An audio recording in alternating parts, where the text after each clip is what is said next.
when they see me, they see much more of the glamorized image of like the American dropout entrepreneur. 我觉得如果要来台湾，我觉得应该学习中文。他们常常说很快，有点难听得懂他们的意思。The local engineering talent is probably the best in the world.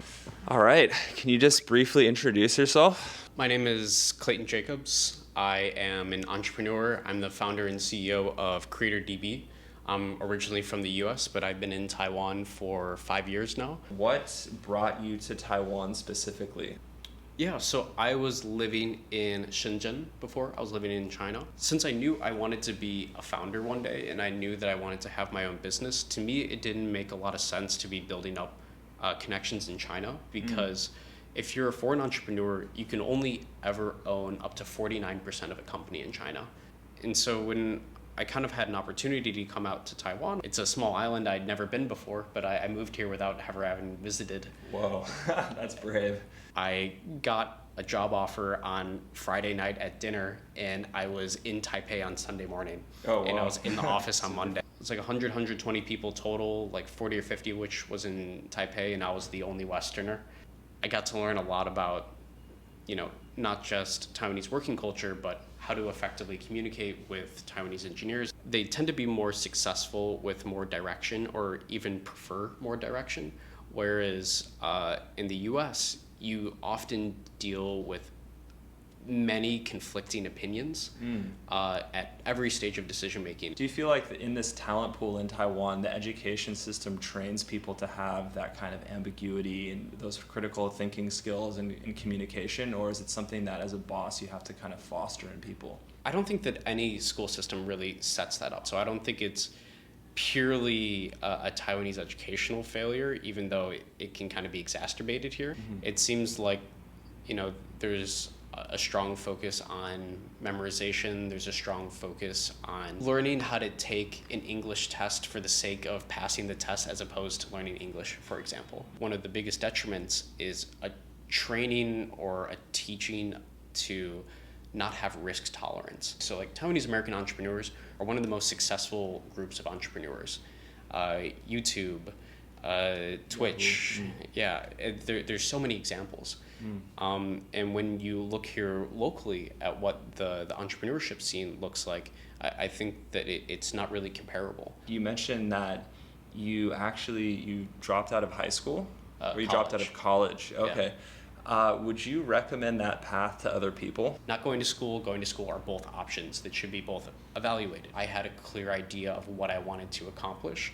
But I think that for a lot of people, it's much better to be lost or confused in a university environment that has a ton of resources to potentially push you down a path than to be lost and confused in just the real world open market because it's a lot more harsh. It's pretty impressive you were able to, prove yourself in that way at such a young age. It was always a challenge walking into a conference room and being 19 years old. And being in China at that age, it's especially a society that puts respect on people who are the older individuals.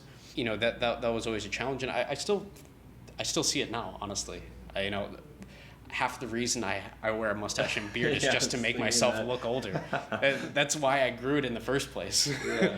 And going in there and you didn't have an education, was that also kind of another way that you had to prove yourself and overcome that? Honestly, no. I think that I kind of got a pass for not being from within that culture. And I think I get the same pass in Taiwan. I think that there is an advantage for being a foreigner in those cases where the same cultural expectations aren't put on me that they would put on other people my age that grew up in this culture. And so I think that when they see me, they see much more of the glamorized image of like the American dropout entrepreneur. Oh, interesting. And, I think that image resonates with them more as opposed to if their own kid was trying that shit, they would cut it out immediately. You're going back to Bushi behind. Yeah. And how did you even get this idea to make this kind of service? The way I would compare our company in the early days is, what Nielsen used to do for TVs and sort of ranking how popular different shows are. We're doing that for all of social media. So instead of 200 TV channels, we're looking at 3.5 million social media channels. Yeah. And, there's just an endless rabbit hole of the different analytics that you can be looking at. And so for someone from like a data background, it's super exciting. Yeah, it's a really fun problem. Yeah. But what was funny is for, I think, our first 8 employees, none of us had a marketing background. Oh, wow. I was running a marketing company, and we were all working for a marketing company. None of us had a marketing background. A lot of our backgrounds were from data or from engineering or something like that. Huh. And how did you guys make that work then? I think a lot of our early customers kind of liked that idea, is because we weren't trying to sell the same stuff that every other marketing agency angled person was trying to sell. We were trying to sell the idea of a specific approach and treating this like a data science as opposed to treating it like a creative art. 如果有一个人要这边上班，他们需要说英文，因为有一些的人不会说中文。所以你会推荐想要搬到台湾，在这边上班，你觉得他们应该学中文吗？有点难的问题，因为我觉得如果要来台湾，我觉得你应该学习中文，因为要去餐厅，要找朋友，每个东西都比较方便。可是上班的时候，可以帮你聊天，跟你的同事们。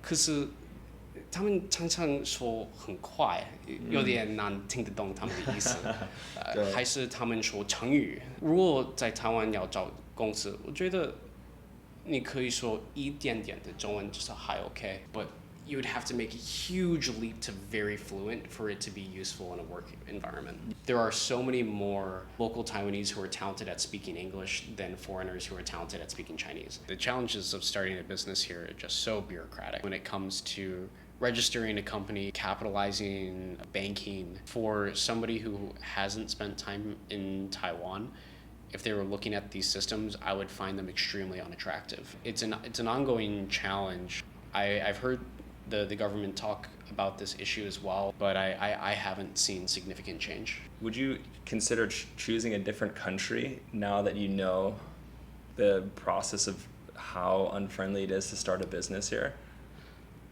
Probably not. I do think that this is a great place to be starting a company for a lot of reasons. I think that the local engineering talent is probably the best in the world in terms of effectiveness versus cost. I mean, there are great engineers in California, but those engineers are also asking $300,000, $500,000 a year.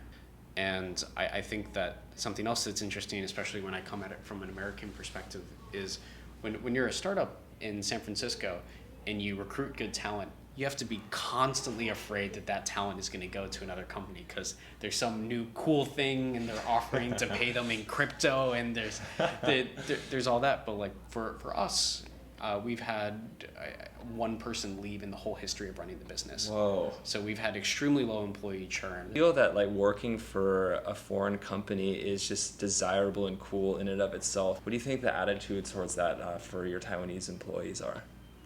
I think the coolness factor helps with recruiting. Yeah. But, after you're 3 months into a job, you don't care how cool it is. You care about how you're getting treated, how you're getting paid, and what your job is like. It just has to do with not sort of stuck in that traditional mindset. People don't want to be treated badly. And I think that they want a boss that's not going to scream at their face. It's kind of an advantage to be here because the cost of like rent, the cost of labor is cheaper in Taiwan. Yeah, absolutely. We've gone from 5 people to 12 people to 35 people at the end of each year. The cost structure here just makes that more possible. I think that globalization is definitely enabling that, as we have a lot of people who are very talented, very educated, speak fluently in multiple languages that, why not Taipei? It's a great question. Why not Taipei? Yeah, so I say yes, Taipei. You got to have a plan so you can manage not only the workload, but also the stress. I still have to have time to go out with my friends, do fun stuff. Go to the JD. It's right there. It's on the 3rd floor. We can go right after this. It's funny because when you're going down the elevator on Friday nights, you're often met with some companions.